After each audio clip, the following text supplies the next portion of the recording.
We're now moving into the notes that are titled Asset Pricing Part 2.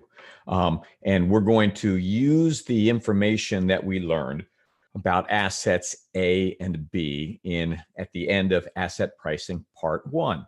So let's go to the whiteboard, and we're going to draw an area that is called mean variance space. And we're going to do what's called mean variance analysis. Now, although this is called mean variance space and mean variance analysis, the two axes are not going to be mean and variance. That's just the way it works out. Our y-axis is going to be expected return, and the x-axis is going to be standard deviation. And that's just the way it works. I don't know why they call it mean variance space, but it's expected return and standard deviation. So if you remember, asset A, which we looked at earlier, had an expected return of 10%. So here was the 10% expected return and a standard deviation of 7.9%. So here's 7.9%. And there's asset A right there. Okay. Now, asset B, and this is not going to be drawn to scale, okay, asset B had an expected return of 8%, so there's 8% right there, and a standard deviation of 6.1%. So we'll put 6.1% right there. So there is asset B. Now, if we just look at these, just asset A and B, and we say that you can either put all your money into asset A or you can put all your money into asset B. And I asked the question, where will a risk-averse investor choose to put their money? Okay, that's a trick question. But I want you to think about it for a second. I shouldn't have told you it was a trick question. Because when I ask this to a class, okay, where everybody's all present together at one time, I get some students say B, I get some students say A, and I very rarely get the correct answer because the correct answer is it depends. Because some risk-averse investors will choose to put their money into A. Some risk-averse investors will choose to put their money into B. Because it's important to understand or remember what we mean by risk-averse. Remember, if you are risk-averse, you want a higher expected return. And if you are risk-averse, you want a lower standard deviation. You want both of them. Okay. Now, if you take a look at asset A, guess what? It has a higher expected return. So you like that about asset A. But you look at asset B, it has a lower standard deviation. You like that about asset B.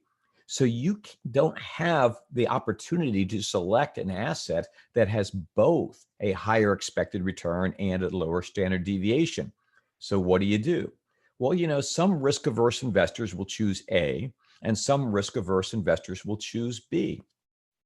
It depends on how risk-averse you are. See, some risk-averse investors are more risk-averse than other risk-averse investors. Let me give you an analogy that might help out a little bit here. I really like to eat, okay? I enjoy it a lot, and I like to eat good food.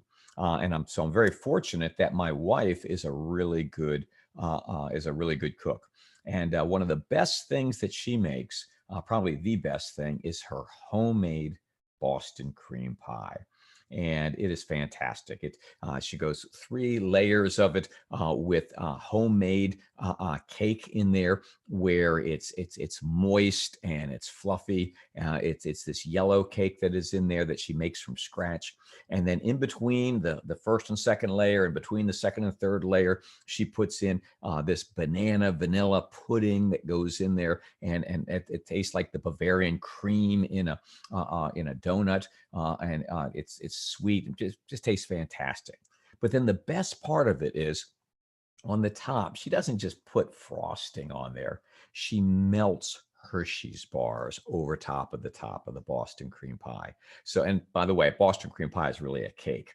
Okay. And then you put it in the refrigerator or the freezer long enough so that it gets good and solid. and just a little, not frozen, but a little bit on the colder side tastes best.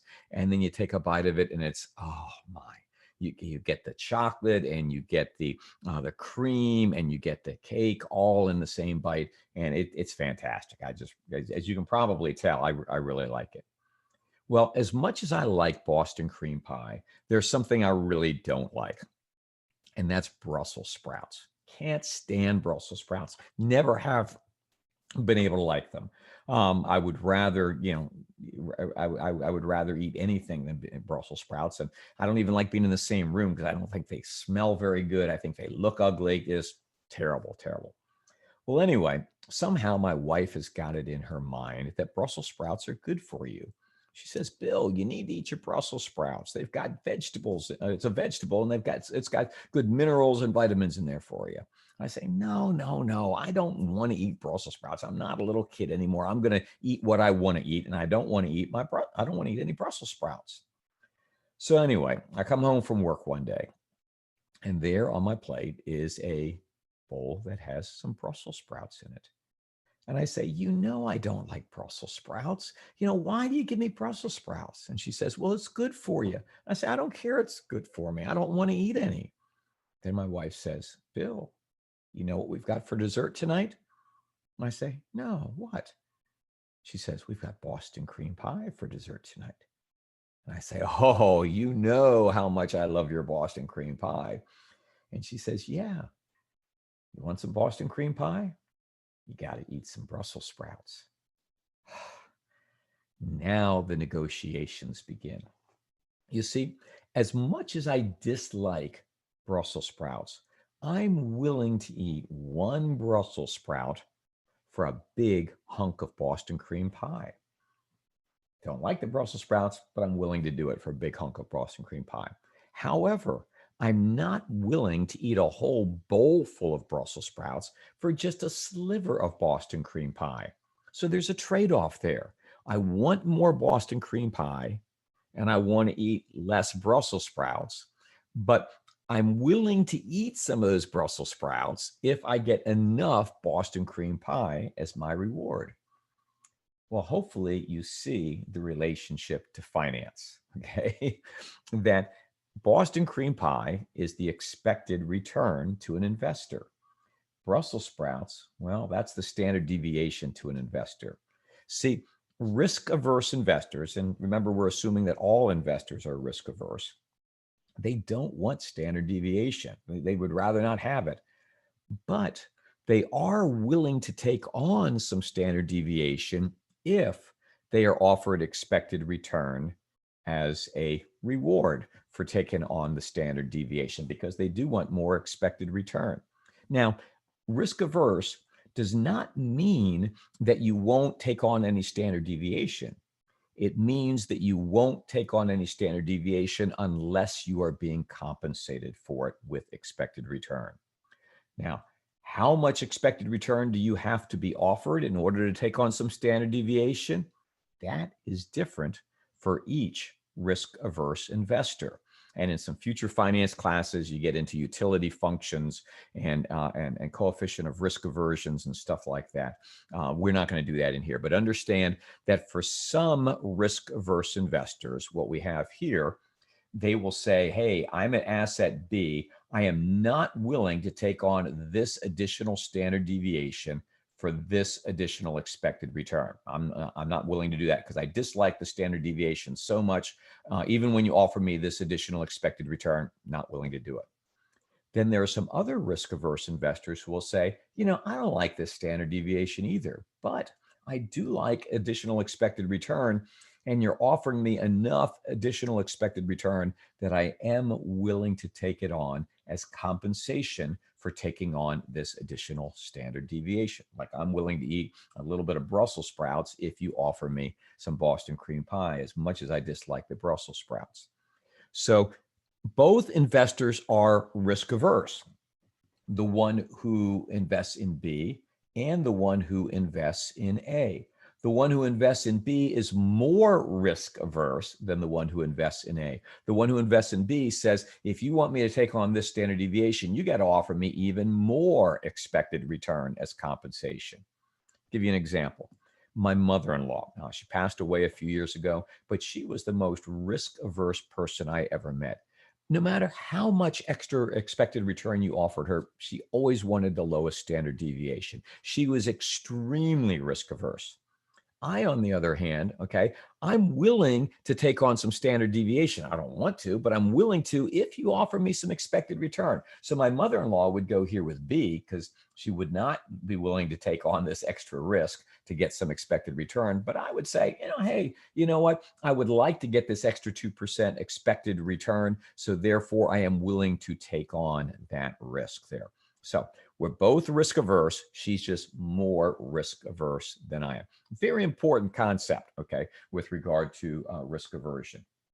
Well, now, if you'll remember, there was another opportunity that we had that we brought up at the end of asset pricing part 1, and that was to put half of your money in A and half of your money in B into a portfolio, 50% in A, 50% in B. And if you recall, that portfolio had an expected return of 9%, and it had a standard deviation of, let's see, what was the standard deviation with the portfolio there?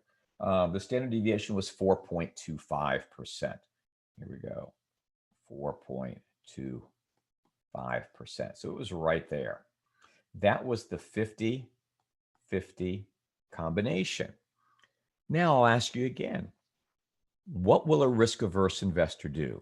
Will a risk-averse investor, you got 3 choices now, and only 3 choices. The risk-averse investor can put all their money into A, the risk-averse investor can put all their money into B, or the risk-averse investor can put half their money into A and half their money into B in the 50-50 portfolio. And what's the answer? The answer is, again, it depends. But it's important to understand why it depends. And it's also important to understand there is one of these 3 options that no risk-averse investor will go to. It depends because some risk-averse investors will go into the 50-50 portfolio. Some risk-averse investors will go into A for the same reasons we gave earlier. A has a higher expected return than the portfolio does. The portfolio has a lower standard deviation. So my mother-in-law, she would go here with the portfolio. I, on the other hand, might be willing to say, hey, I'm willing to take on this standard deviation if you're offering me this extra expected return. Okay, so some will go here and some will go there. However, no risk-averse investors will go down here in B. The reason why none of them will go in B is because the 50-50 portfolio dominates B. Now, that's actually a finance term, dominates. The 50-50 portfolio dominates B because the 50-50 portfolio has both a higher expected return and a lower standard deviation. No risk-averse investors will put all their money into B when they could choose the 50-50 portfolio. Every single risk-averse investor, my mother-in-law, me, you, anybody, wants the 50-50 portfolio instead of B because the 50-50 portfolio offers both a higher expected return and a lower standard deviation. But you can't say that all risk-averse investors prefer the 50-50 portfolio to A. Many of them will, I'm sure, okay, but many of them will prefer A. A has a higher expected return. The portfolio has a lower standard deviation. But we've eliminated B from consideration here. Now, I just picked 50-50 as some random combination of A and B. Certainly, you get to determine what are the weights that you put into a portfolio, right? So if you put 100% in A, you're up here. If you put 90% of your money in A, you're probably going to be about right here. 80% is going to be around here, 70%, 60%, there's the 50%. If you put about 40% in A, you're right there, maybe 30%, 20%, 10%, and 0. Okay. So these points are all different weightings on asset A and asset B. You get to choose what are the weightings. So you can, if we connect these together, because you can really be any combination of them. If we connect them together, we have we have a curve that has a geometric shape of a hyperbola. Now, the the point being here is you can be anywhere you want to be on the hyperbola by simply changing your weighting on A and B. Whether you put 90% into A and 10% into B, or 80% into A and 20% into B, and so forth. So we call this the opportunity set. It's the opportunity set because an investor has the opportunity to be anywhere on that curve that he or she wants to be. It's the opportunity set. However, although you have the opportunity to be anywhere on that curve, as we saw, not all investors will go to just any place on there. We already said nobody's going to go to B. Well, nobody's going to go here either, or here either, or here either, because all of these are dominated by other points on the curve. If we start right over here with the point that is as far to the left as you can get on the opportunity set, okay, and we go from that point all the way up to here, these are the points that a risk-averse investor might go to. Some risk-averse investors will go here, some will go here, some will go here. They're all risk-averse. But at these points, you can't find another point that dominates them. Now, the point that's to the far left over here is called the minimum variance portfolio, or MVP for short. The minimum variance portfolio is the combination of A and B that has the lowest variance, or alternatively, the lowest standard deviation. There's some combination of A and B that has the lowest possible standard deviation. That's where my mother-in-law would go, right over there. She would say, that's the least amount of risk. That's where I want to be. She certainly wouldn't be down here where you're taking on more risk and getting a lower expected return. On the other hand, I probably wouldn't go there. I'd go somewhere up here. I'd say, I'm willing to take on some standard deviation when you offer me this extra expected return, but I might not be willing to take on this much standard deviation. But you, on the other hand, you might say, hey, I'm a little bit more willing to take on standard deviation when you offer me more expected return. So it depends on, how many Brussels sprouts are you willing to eat for some Boston cream pie? It's different for different people. Now, I'm going to assume that everybody hates Brussels sprouts, and I'm going to assume that everybody better love my wife's Boston cream pie. So everybody wants more Boston cream pie. Everybody wants less Brussels sprouts, but there's a trade-off in there. Okay, so you've got the same thing here. The further you go up here, you have to take on more standard deviation, but you are rewarded with more expected return as compensation.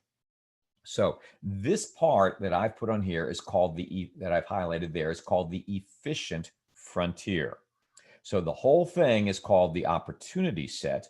This part of it up here is called the efficient frontier. So the efficient frontier is that portion of the opportunity set that some risk-averse investors will go to.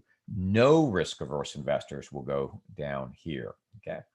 Now, what determines how much of a curve there is on this opportunity set? We've got two assets. We've got A and we've got B. We've seen what is their standard deviations and their expected returns.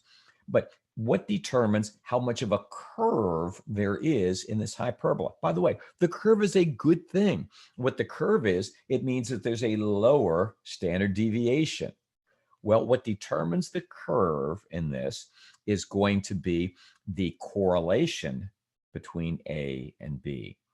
The lower the correlation between A and B, the more of a bend there will be in this hyperbola. And for any given expected return, you're going to have a lower standard deviation. Everybody likes a lower standard deviation without sacrificing expected return. That's what a lower correlation does. The lower the correlation, it does not have any effect on the expected return, but it does lower the standard deviation of the portfolio. So unequivocally, everybody likes lower correlation between A and B because it reduces the standard deviation without having any negative impact on the expected return. Okay, so we've looked at two assets, asset A and B, and we have seen that we have a hyperbola here, a curve And the shape of it, how much of a bend there is in it, is determined by the correlation between A and B. In the next video, we'll talk about how that curve looks a little bit different with different correlations between A and B.